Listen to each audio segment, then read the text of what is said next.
sunt eu, pisicuța drăguță, aici împreună cu Alesia și cu Serena. Astăzi vom face tipul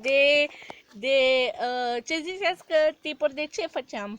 Tipuri de oameni cu pisice. Atunci să începem! Cel agresiv cu pisica.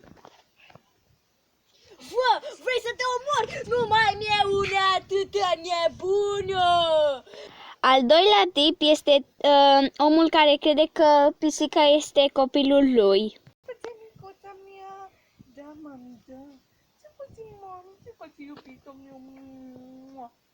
Al treilea tip este cel nebun după pisiuci.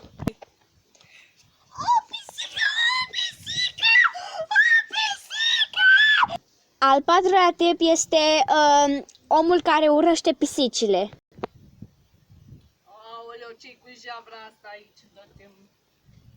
Cel care are prea multă grijă de pisică. O să iasă soarele în curând. Trebuie să te dau cu loțiune ca să nu te atragă soarele. Al șaselea tip este omul nepăsător de pisică. Da, ce-un pisic. Al șaptelea, cel care pupă pisica.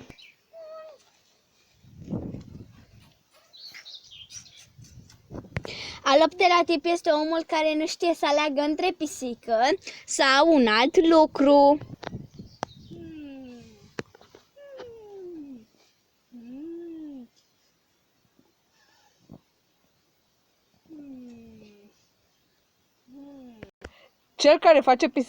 Cel care pune pisica să facă multe exerciții de cățărare. Pam pam param pam. Pam pam param pam. Pam pam. Și ultimul timp este omul care cară pisica în cap.